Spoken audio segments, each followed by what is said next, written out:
we rolling on that? Do we get that? No. Okay. We made a point of not rolling until he... I can repeat it. We have some cue cards for you. Thank you. Get in the queue. So we good to go or what? Yeah, we are. All right. So I'm going to ask you to introduce yourself. I have a bunch of questions, and then basically I'm going to, whenever possible, integrate my question into your answers. Okay. So we have a context of what the question is. You're rolling in? Yeah. Everything's okay. So can you introduce yourself? My name is Paul Bettany, and I play Will Emerson.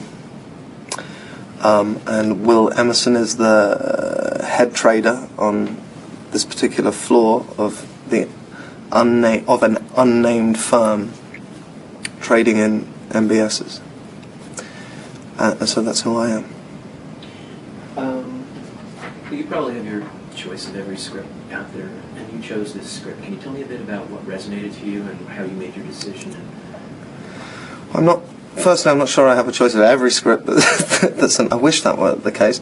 But I got sent this by my agent, who was very excited, and more excited than she usually is.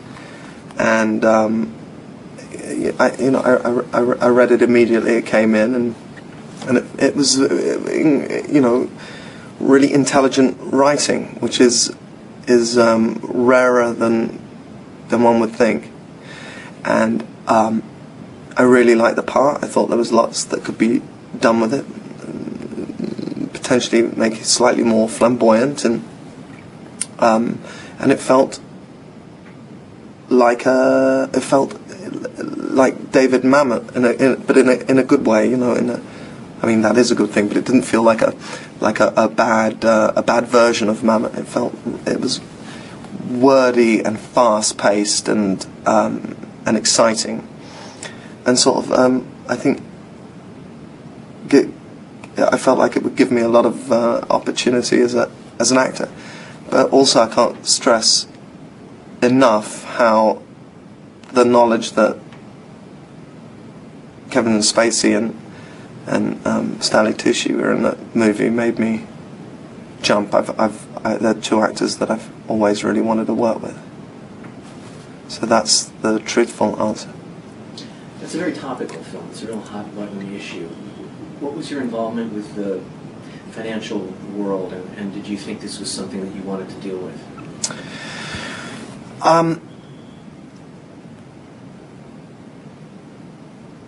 Well, I live in New York, and I was in New York when it happened, and... Let me interrupt you a second. You okay. Just give us some context and say I was in New York when the meltdown or the financial crisis began to happen.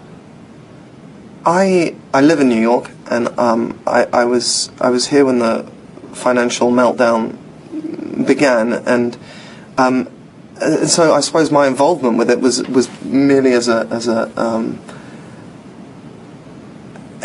news story that I was really intrigued by, and I knew a few guys at various big companies that I won't mention. I don't want to get them in trouble, and was sort of so startled by how quickly it had fallen apart, and how these incredibly bright, smart human beings had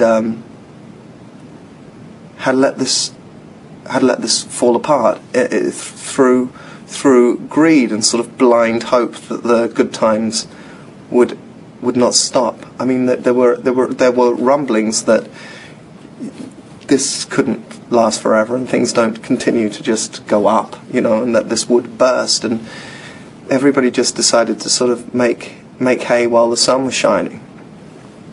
And it's interesting. I think it's really reflected in the script. The sort of myopic quality that these people have. They talk about themselves and their financial community, but do not discuss and do not really think about the common man. Really, it's almost in a sort of Asperger's way. Asperger's? Who knows? Asperger's. You say Asperger's? Yeah.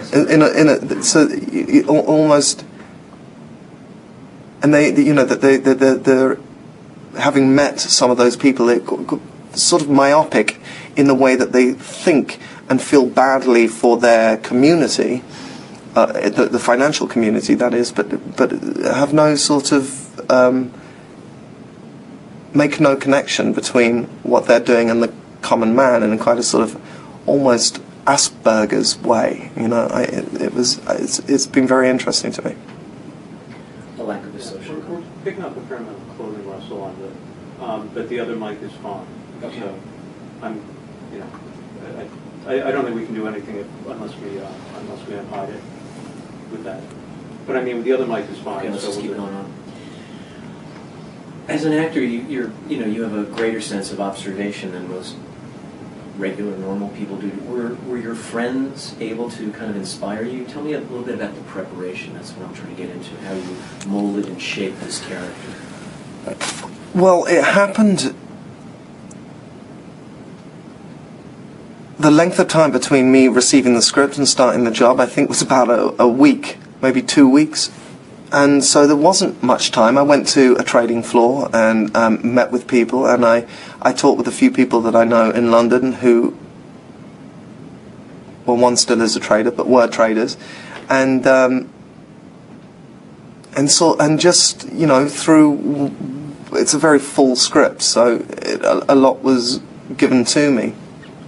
And, you know, I mean, I remember seeing those guys in the, you know, who are my age, who were trading in London in the 90s, and the sort of preternatural confidence that those people have. And I mean, so I guess that's what I did. I never quite know how to talk about. I mean, some of it's observation, and some of it's frankly making stuff up, you know, and just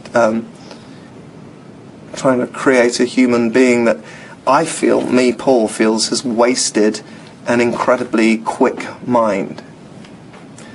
You know, that the character I play, I think the sort of sadness is that he's an incredibly alert, fast-thinking human being who has, you know, spent his life in a quite unedifying way. And I mean, even in the film, he refers to having, you know, spent a vast sum of money on hookers and dancers and booze and just, you know, not having really fulfilled his potential.